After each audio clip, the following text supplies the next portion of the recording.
नमस्कार, मैं doctor Amit Kesarwani, founder and director अनुसंधान अकेडमी सिविल लाइंस इलाहाबाद। आप सब लोगों का अनुसंधान अकेडमी के यूट्यूब चैनल पे हार्दिक स्वागत और अभिनंदन करता हूँ। स्टूडेंट्स, आज जिस टॉपिक पे मैं डिस्कस करने जा रहा हूँ वो UGC NET first paper higher के सिलेबस में असिस्टेंट प्रोफेसर के लिए और इसके अलावा विभिन्न कॉम्पिटिटिव एग्जामिनेशन की तैयारी के दृष्टिकोण से एक महत्वपूर्ण टॉपिक। वो टॉपिक है संवैधानिक उपचारों का अधिकार। भारतीय संविधान में कुछ मूल अधिकारों का वर्णन किया। प्रारंभ में 6 मूल अधिकारों का वर्णन भारतीय संविधान में किया गया था, लेकिन आगे चल के इन 6 मूल अधिकारों की संख्या घटा करके प्रारंभ में 7 मूल अधिकारों का वर्णन किया गया था। आगे चलकर इनमें से एक मूल अधिकार उसे हटा दिया गया और इसकी संख्या वर्तमान में 6 रह गई।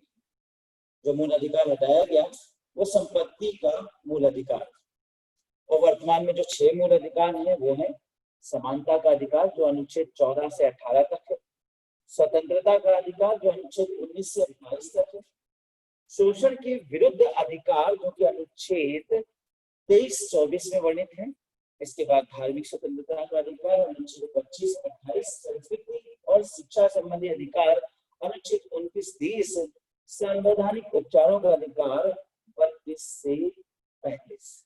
ये संवैधानिक उपचारों का अधिकार आज जिस पर मैं चर्चा करने जा रहा हूँ ये व्यक्तिगत दृष्टिकोण से भी बहुत महत्वपूर्ण विषय, यानी एक प्रकार से देखा जाए तो भारत के हर नागरिक को जितना रामायण और गीता का ज्ञान होना जरूरी है उतना संविधान का भी ज्ञान होना जरूरी है, क्योंकि रामायण और गीता आपको धार्मिक रूप से एक शिष्य व्यक्ति बनाता है, एक बुद्ध व्यक्ति बनाता है, लेकिन देश के नागरिक के रूप में आपके क्या कर्तव्य हैं, आपके क्या अधिकार हैं, ये भारतीय संविधान द्वारा पता चलता है। संविधान को पढ़ने से पता चलता है कि एक नागरिक को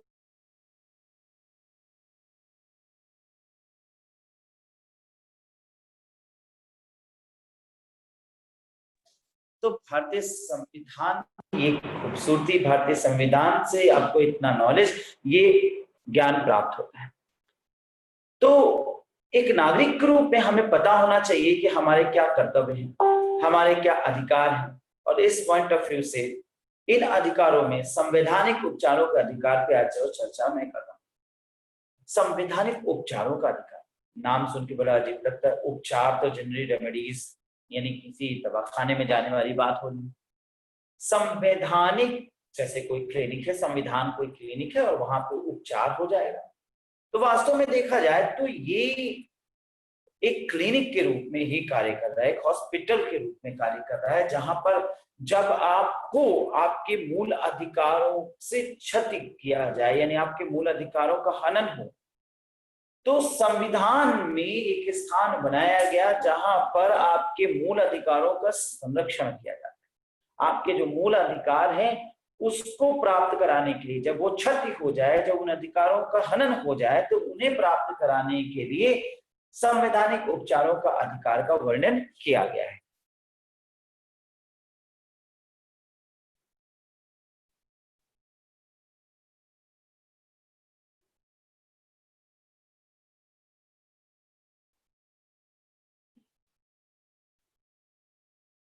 और क्या कहा गया है इस भाग में?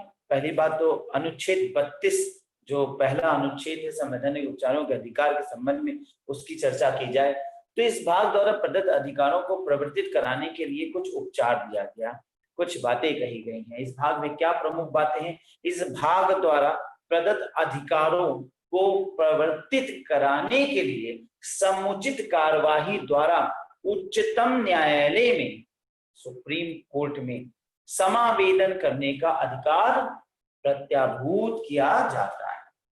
यानी आप अपने अधिकारों को प्राप्त करने के लिए, अपने अधिकारों को मनवाने के लिए आप सुप्रीम कोर्ट जा सकते हैं।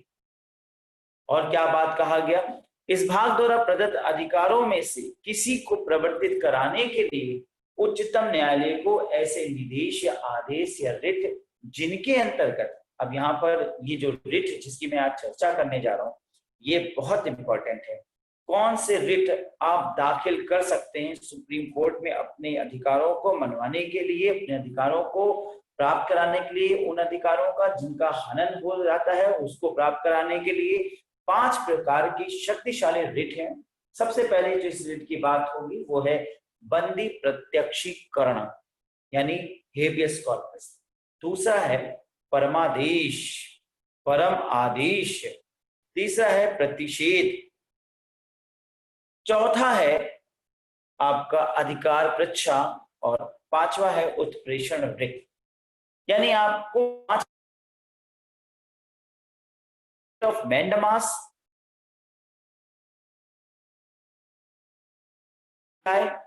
और रिट ऑफ प्रोहिबिशन, 5 रिट आपको ये अधिकार है।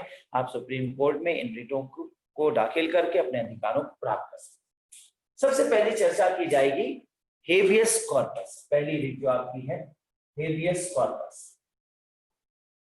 हेबियस कॉर्पस जिसका तात्पर्य होता है कि बंदी को प्रत्यक्ष करा जाए, यानी बंदी प्रत्यक्षीकरण। लिखता हूं बंदी प्रत्यक्षीकरण।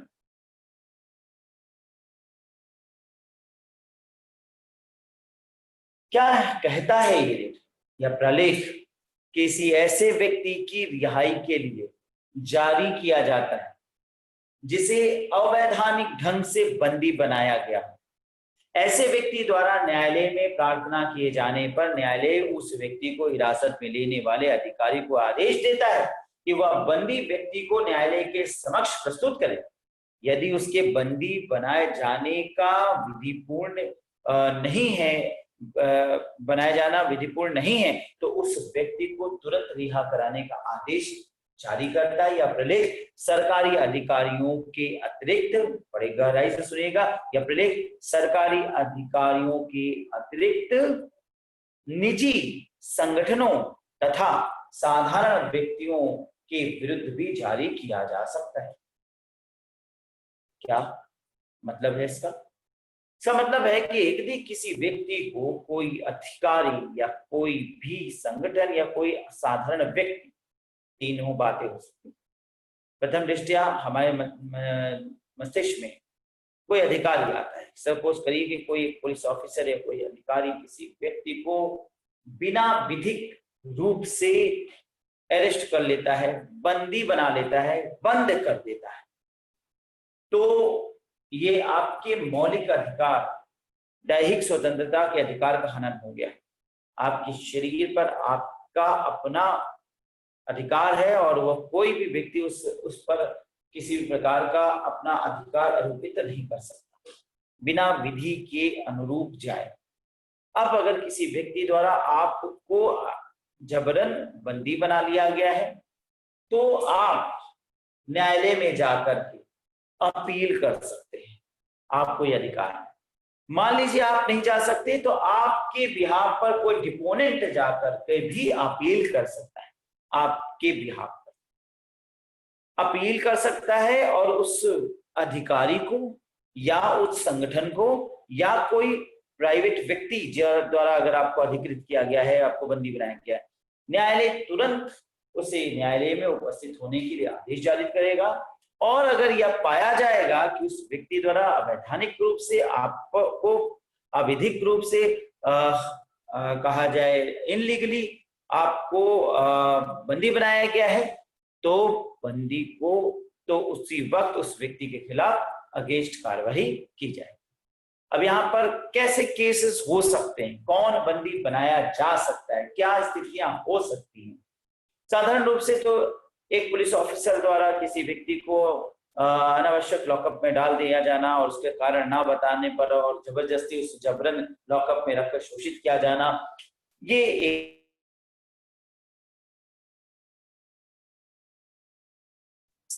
इस बात को समझे। दूसरा क्या बनता है? तो दूसरा बनता है तब जब किसी व्यक्ति द्वारा अनावश्यक रूप से, साधारण व्यक्ति द्वारा किसी को बंदी बना लिया जाए। अब कैसे?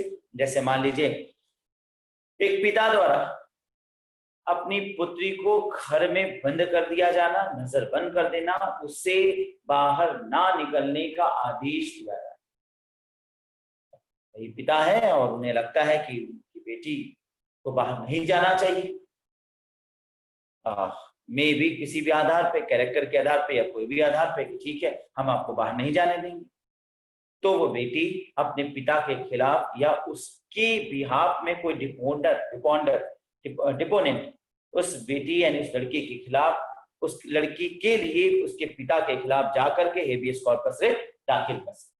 और अगर कोर्ट में लड़की आकर के बयान देती है कि हाँ उसे अनावश्यक जबरदस्ती उसके पिता द्वारा घर में बंद कर दिया गया है, तो उसके पिता के खिलाफ भी कार्रवाई। इसी प्रकार से किसी पति द्वारा किसी पत्नी को जबरन रोक लिया जाना, भाई द्वारा बहन को घर से ना जाने देना, ये सब कुछ हेबियस कॉर्पस के अंतर्गत। किसी व्यक्ति द्वारा किसी लेबर को जबरदस्ती घर में बंद कर दिया जाना, उससे अत्याचार करना, उससे कार्य लेना, अतः उस व्यक्ति या उस व्यक्ति के बिहाफ में किसी अन्य व्यक्ति यानी डिपोनेंट द्वारा उस व्यक्ति के लिए उसके फेवर में कोर्ट में जा करके उसको बंदी को बाहर लाने के लिए बंदी प्रत्यक्षीकरण रिट दाखिल किया जा सकता है। अभी समझ सकते हैं कि कितना ये महत्वपूर्ण अधिकार है जो पिता द्वारा पुत्री को इलीगली बंद किए जाना, पति द्वारा पत्नी को जबरदस्ती घर में बंद कर दिया जाना, घर से बाहर ना जाने के लिए या घर से बाहर जाने के लिए रोकना, भाई द्वारा बहन को रोकना, इस तरीके के समस्त प्रकार के जो घरेलू हिंसा जैसे छोटे छोटे कहा जाए आए दिन अपराध हो रहे हैं, उन सब पर ये एक बहुत बड़ा औजार साबित हो सकता है। तो स्टूडेंट्स, बहुत से बार ये देखा गया कि हमें जानकारी नहीं होती थी, जानकारियों का ना होना, जानकारी का अभाव होना ही सबसे महत्वपूर्ण एस्पेक्ट है और वही हमारे लिए हमेशा प्रॉब्लमेटिक हो जाता है। तो इस वीडियो के अंतर्गत मैंने आपको रिट ऑफ हेबियस कॉर्पस के विषय में बताया। इसके बाद मैं एक नया वीडियो बनाऊंगा जिसमें मैं मैंडमास और अन्य और रिट की चर्चा करूंगा। नमस्कार।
Welcome back to students, myself doctor Amit Kesarwani. आज चर्चा कर रहे हैं संवैधानिक उपचारों के अधिकार के अंतर्गत रिट ऑफ मैंडमास के। रिट ऑफ मैंडमास है क्या? मैंडमास, जिसको हिंदी में कहते हैं परमालेख प्रलेख। देखिए, संवैधानिक उपचारों के अधिकार के अंतर्गत हमें कुछ अधिकार दिए गए हैं जिस पर हमारे मूल अधिकारों का जब हनन होगा तो हम सुप्रीम कोर्ट में जाकर के कुछ रिट दाखिल कर सकते हैं, जिसमें writ of habeas corpus, writ of mandamus, writ of certiorari, writ of provision और इसके अलावा क्यो वारंटो, ये 5 रिट होते हैं। इससे पूर्व की वीडियो में मैंने आपसे रिट ऑफ हेबियस कॉर्पस पर चर्चा किया था और इस वीडियो में रिट ऑफ मैंडमास पे चर्चा की। यह प्रलेख जो परमादेश कहा जाता है, यह प्रलेख किसी व्यक्ति अथवा सार्वजनिक संस्था उसके सार्वजनिक दायित्वों तथा कर्तव्यों का पालन कराने के लिए जारी किया जाता है। किंतु यह आदेश किसी स्वविवेक के कर्तव्य के निर्वहन के लिए नहीं दिया जा सकता। यहाँ पर अब देखिए, मैं रुकूंगा, कुछ बातें बोलूंगा। सबसे पहली बात, इसे कब पारित कराया जाएगा? जब कोई अधिकारी अपना कार्य करने से विमुख हो जाए, उसका कोई कार्य है और उस कार्य को नहीं कर रहे। एक साधारण से एग्जाम्पल के रूप में, आप किसी पुलिस ऑफिसर के पास जाते हैं और आप उससे कहते हैं कि आप मेरी कंप्लेन लॉन्च कर दीजिए, मुझे एफआईआर लॉन्च कराना है, फला व्यक्ति द्वारा मुझे शोषित किया गया, मेरे साथ अत्याचार किया। पुलिस ऑफिसर ने आपके खिलाफ हुए शोषण के संबंध में एफआईआर लिखने से मना कर। नाउ अब आप क्या करेंगे? अब आपके पास अगला स्टेप है उसे सुप्रीम अथॉरिटी के पास जाना। तो जाहिर सी बात है, एक एसओ ने आपकी बात नहीं मानी, अब आप जाएंगे एसपी के पास। सपोज करिए एसपी के कहने पर भी एसओ ने एफआईआर लिखने से मना कर दिया, तो आप जाहिर सी बात है senior superintendent of police SSP के पास जाएंगे, उनके कहने पर भी एफआईआर नहीं लिख सकते। तो आपके पास क्या रास्ता है? फिर आपके पास रास्ता है अगला, और वो है परमादेश प्रलेख। यानी आप न्यायालय में जाइए, आप न्यायालय में जाइए।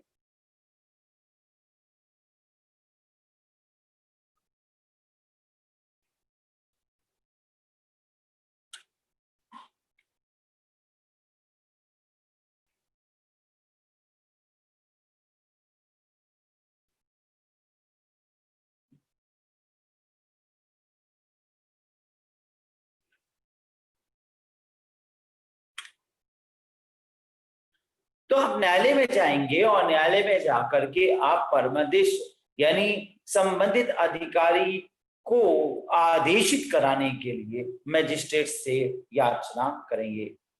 मजिस्ट्रेट फिर आपके दृष्टिकोण से पुलिस रिकॉर्ड प्राप्त कराएगा, पुलिस से रिकॉर्ड मांगेगा, पुलिस से संबंध में पूरा एविडेंस लेना चाहेगा।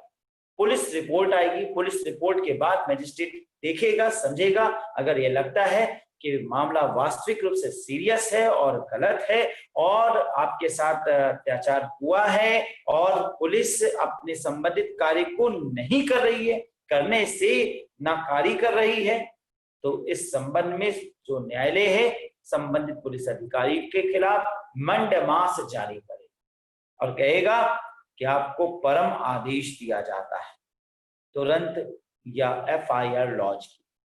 तो इस प्रकार से परमादेश जो प्रलेख है वो किसी व्यक्ति अथवा सार्वजनिक संस्था को उसके सार्वजनिक दायित्वों का, कर्तव्यों का पालन कराने के लिए जारी किया जाता है। अब यहाँ पर एक बात और ध्यान देने की जरूरत है जो कि इस प्रलेख में मेंशन है, वो ये कि यह आदेश किसी स्वाविवेकीय कर्तव्य के निर्वहन के लिए नहीं दिया जा सकता। स्वाविवेकीय कर्तव्य का मतलब क्या है? स्वाविवेकीय कर्तव्य मतलब जब जहां जिस अधिकारी को स्वयं विवेक के प्रयोग के अनुसार इजाजत हो आदेश करने, फैसला लेने, उस अधिकारी के खिलाफ यह प्रलेख नहीं जारी। इसमें कौन हो सकता है? जैसे किसी न्यायालय द्वारा न्यायाधीश या किसी मजिस्ट्रेट लेवल ऑफिसर द्वारा किसी न्यायिक कार्य करने हेतु स्वतंत्र अधिकारी द्वारा, यानी किसी के अधिकार में जब ये कर्तव्य है कि वो अपने विवेक के अनुसार स्थिति को समझें और फैसला लें, तो ऐसे अधिकारियों के खिलाफ स्वाविवेक के कर्तव्य के निर्वहन के दृष्टिकोण से उन्होंने अगर मना कर दिया, उन्होंने अगर कोई कार्य करने से डिनाई किया, तो उन्हें यह परमादेश लागू नहीं। इस प्रकार से ऐसे क्षेत्र में परमादेश लागू नहीं हो सकता। तो यहां मैंने इस वीडियो में आपको परमादेश प्रलेख के विषय में बताया।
Welcome back students, myself doctor Amit Kesarwani. मैं यहाँ चर्चा कर रहा हूँ संवैधानिक अधिकारों के उपचारों के अधिकार के संबंध में संविधान के महत्वपूर्ण तत्वों की व्याख्या हो रही है। इस संबंध में अनुच्छेद 32 के अंतर्गत वर्णित 5 प्रकार के रिटों की चर्चा हो रही है, जिसमें मैंने इससे पूर्व के 2 वीडियो में रिट ऑफ हेबियस कॉर्पस और मंडमास पर चर्चा की। अब मैं इस वीडियो के अंतर्गत उत्प्रेषण प्रलेख और प्रतिषेध प्रलेख पर चर्चा करूंगा। उत्प्रेषण प्रलेख का तात्पर्य यानी रिट ऑफ सेशुराय, प्रतिषेध प्रलेख यानी writ of prohibition. Writ of certiorari यानी उत्प्रेषण प्रलेख क्या है, ये क्या कहता है? या रिट उच्च न्यायालय द्वारा किसी निम्न न्यायालय अथवा प्राधिकरण, उच्च न्यायालय द्वारा किसी निम्न न्यायालय अथवा प्राधिकरण को उसके विचाराधीन किसी मामले से संबंधित अभिलेखों को उच्च न्यायालय में विचार करने हेतु भेजने का आदेश। यानी आप इस मैटर को संबंधित कोर्ट में भेज दीजिए।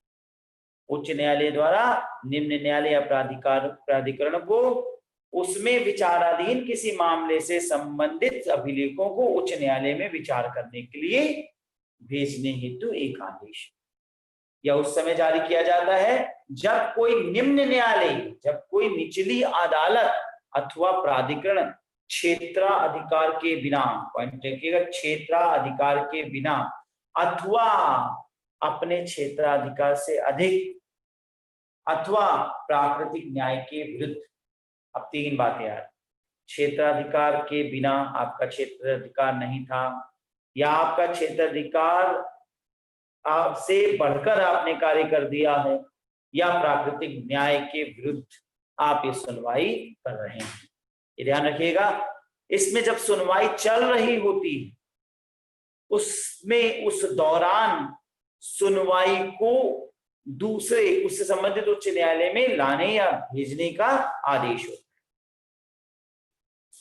है। एक एग्जाम्पल के रूप में मान लीजिए एक निचली अदालत या कोई प्राधिकरण किसी केसेस को देख रहा है। हम कहते हैं कि एडीए का एग्जाम्पल है या नगर निगम का एग्जाम्पल है। नगर निगम एक प्राधिकरण है और वह साफ सफाई और तमाम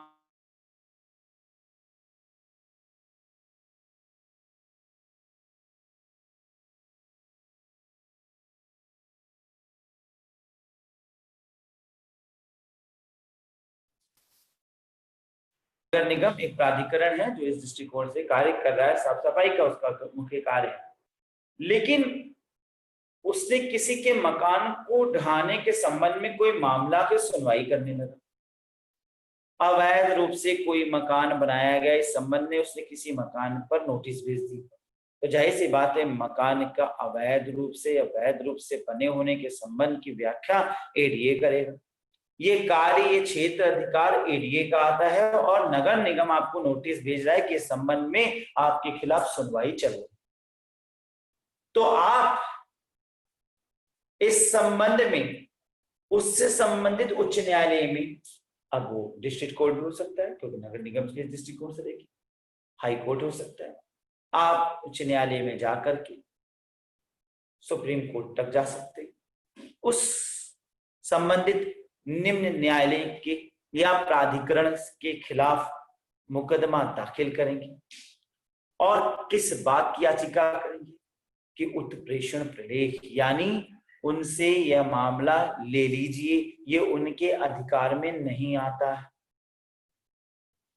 तो वो न्यायालय इस बात की सुनवाई करेगा कि ये प्राधिकार, ये इस प्राधिकरण का क्या इसका क्षेत्राधिकार बनता है या वो अपने क्षेत्राधिकार से अधिक तो कार्य नहीं कर रहा है। एक बात और आती, प्राकृतिक न्याय के सिद्धांत के विरुद्ध। प्राकृतिक न्याय के सिद्धांत के विरुद्ध यानी सबको जीने का अधिकार है, ये प्रकृति देती, तो इसके खिलाफ कोई कार्य नहीं कोई कर सकता।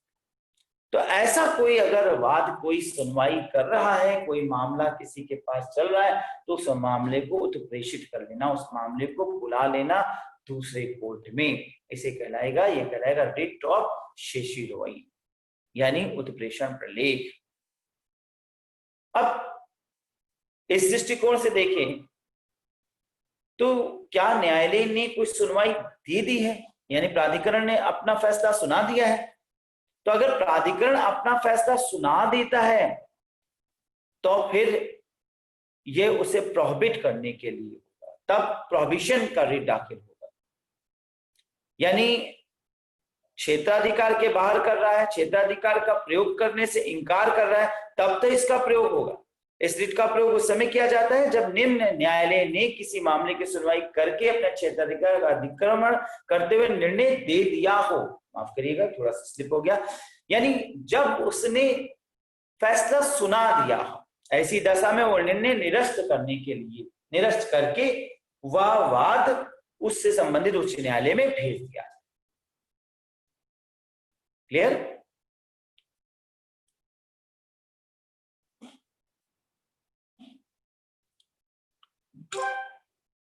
तो यहाँ पे मैं फिर से एक बार आपको इसको एक्सप्लेन करना चाहूंगा।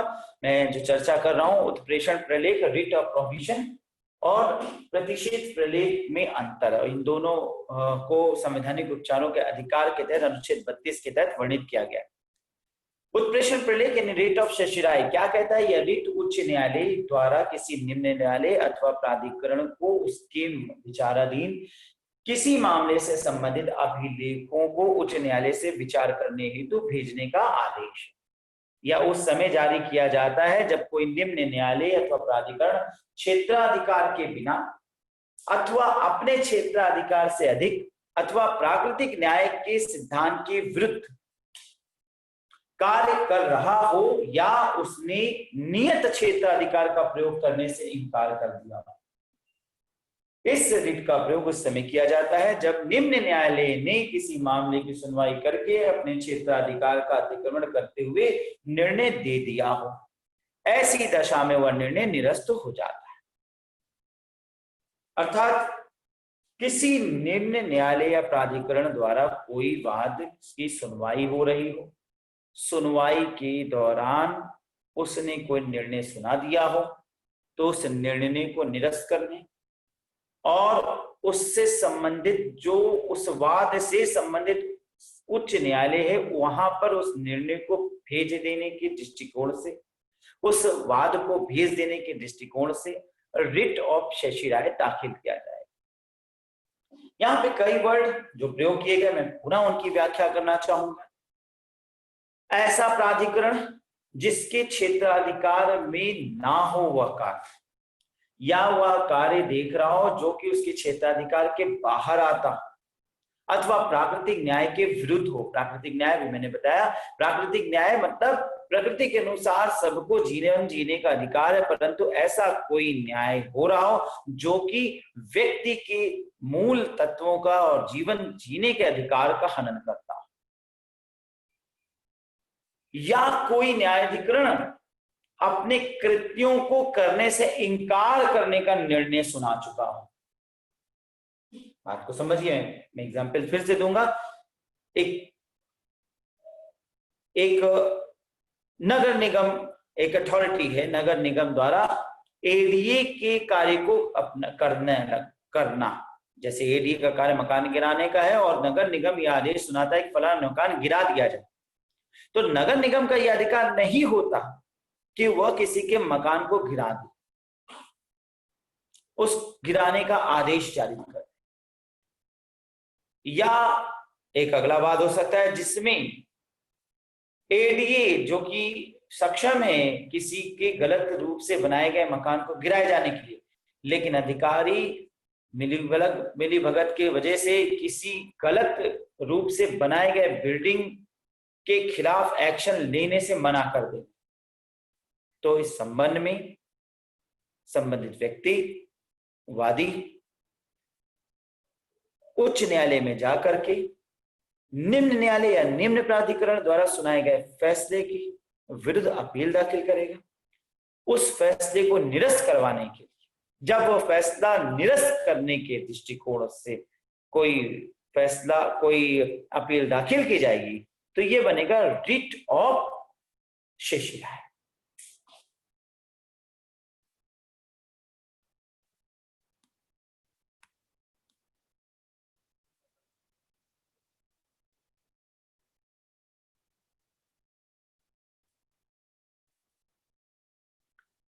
रिट ऑफ शिशिराय तो स्पष्ट हो गया कि कोई न्यायाधिकरण, प्राधिकरण, न्यायालय जो कि अपने कार्यों को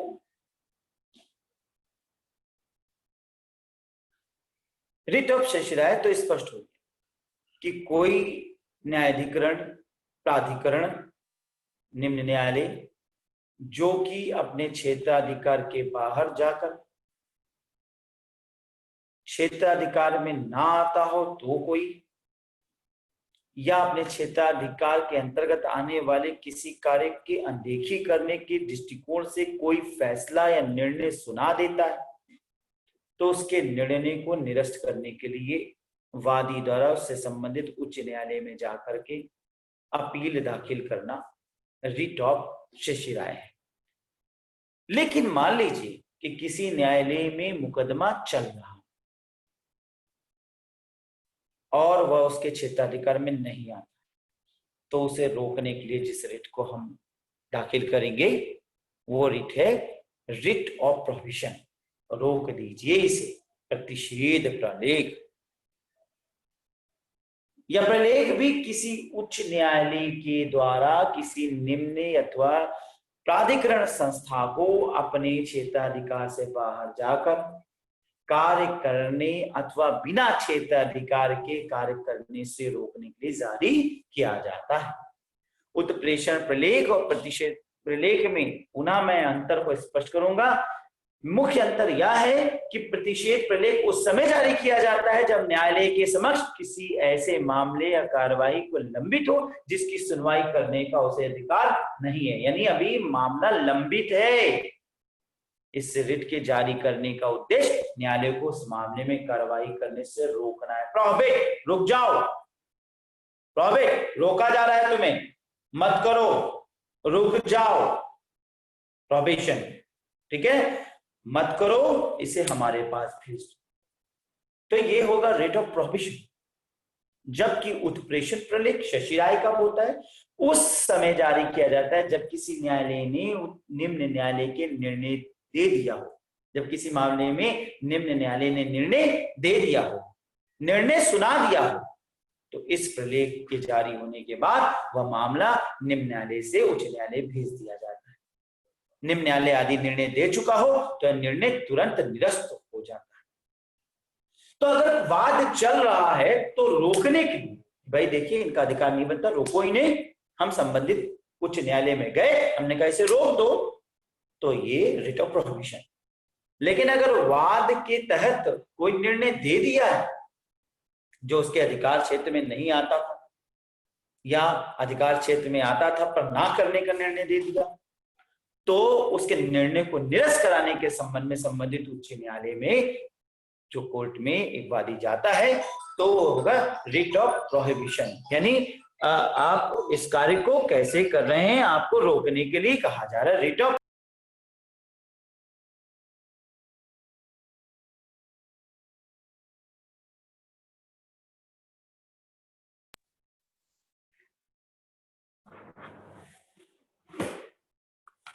हेलो बेटा, क्लास ले रहा हूँ। चलो अभी रुको, अभी अभी ब्रेक करता हूँ तो फिर बात।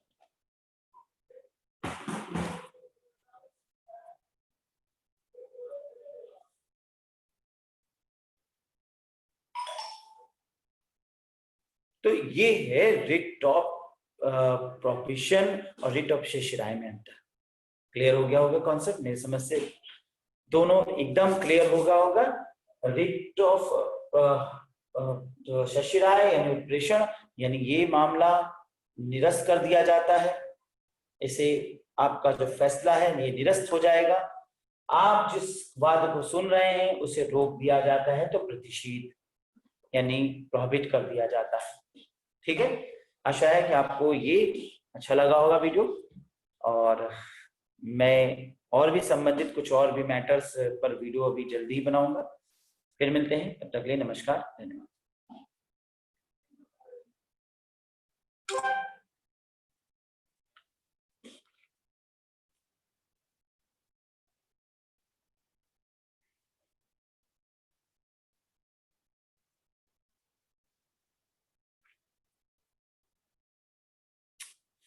तो अब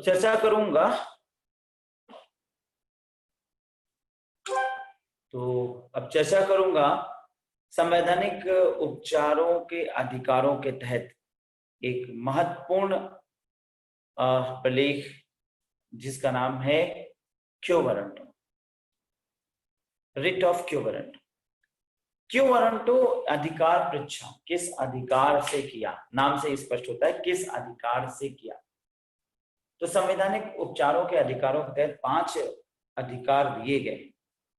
पहला अधिकार है that is writ of habeas corpus, दूसरा है रिट ऑफ मंडमास, तीसरा है रिट ऑफ शेषराय, चौथा है रिट ऑफ प्रोहिबिशन। ये चारों पर मैंने अभी पूर्व की वीडियो में चर्चा करी। और अब बात करूंगा क्यो वारंटो, यानी किस अधिकार के तहत। देखिए ये बहुत इंपॉर्टेंट अधिकार है, क्योंकि जनरली आप सब किसी न किसी पद पर कभी ना कभी पहुंचेंगे और आपको अपने जीवन में बहुत सी ऐसी समस्याएं फेस करनी पड़ सकती है जिसमें ये अधिकार आपके लिए माइलस्टोन साबित हो। ये क्या कहता है? ये एक व्यक्ति को कोई ऐसा सार्वजनिक पद ग्रहण करने से रोकने के लिए जारी किया जाता है जिस पद को ग्रहण करने का वो अधिकारी नहीं, ऐसी निषेधाज्ञा जारी करते हुए, स्टे ऑर्डर जारी करते हुए न्यायालय उस पद को उस समय तक रिक्त घोषित कर सकता है जब तक न्यायालय द्वारा उस पर निर्णय ना हो जाए। एक एग्जाम्पल के रूप में सपोज करिए कि आप किसी विश्वविद्यालय में विगत कुछ वर्षों से पढ़ा रहे हैं और वर्तमान में अब आपको एचओडीशिप मिलनी थी, लेकिन आपके जूनियर से वीसी से अच्छा संबंध है और आपके जूनियर को प्रमोट करके हेड ऑफ द डिपार्टमेंट बना दिया, तो ये तो आपके अधिकारों का हनन हो गया, क्योंकि टर्न आपका था और आपको हेड ऑफ द डिपार्टमेंट बनाने के बजाय उन्होंने हेड ऑफ द डिपार्टमेंट आपके जूनियर को बना दिया। तो आप इस संबंध में न्यायालय में जाएंगे और दाखिल करेंगे क्यो वारंटो अधिकार परीक्षा प्रालेख, यानी किस अधिकार से इन्हें लाया गया है। क्यो वारंटो अधिकार परीक्षा, अधिकार पूछा जाए तो संबंधित व्यक्ति से उच्च न्यायालय पूछेगा कि किस अधिकार से आप इस पद पर बैठे, और अगर स्पष्ट नहीं होता तो उन्हें पदासीन कर दिया जाएगा और उस पद को तब तक रिक्त रखा जाएगा जब तक उस पद के अनुरूप कोई व्यक्ति नहीं मिल जाता सही रूप से उस पद का गौरव के दृष्टिकोण से। तो इसे कहेंगे अधिकार परीक्षा, quo warranto. It's a prerogative writ requiring the person to whom it is directed to show what authority they have for exercising some or power or franchise they claim to hold। तो आशा है कि video आपको अच्छा लगा तो इसे like करिए, subscribe कीजिए, ज्यादा से ज्यादा लोगों को इसे फॉरवर्ड करिए। नमस्कार। अब यहाँ पे जो चर्चा करेंगे तो तीन और अनुच्छेदों का चर्चा करेंगे जो कि संवैधानिक उपचारों के अधिकार के अंतर्गत आता है। आर्टिकल 33, हम इस भाग द्वारा प्रदत्त अधिकारों का बलों आदि को लागू होने में रूपांतरण करने की संसद की शक्ति, यानी ये अनुच्छेद इस भाग में अधिकार देता है कि संसद जैसा चाहे इसके तहत अमेंडमेंट ला सकता है, तो संसद इसमें बदलाव ला सकता है। संसद कानून का निर्माता है, कानून के दृष्टिकोण से इसमें बदलाव ला सकता है। आर्टिकल 34 कहता है जब किसी क्षेत्र में सेना विधि प्रवृत्त है तब इस भाग द्वारा प्रदत्त अधिकारों पर निर्बंधन।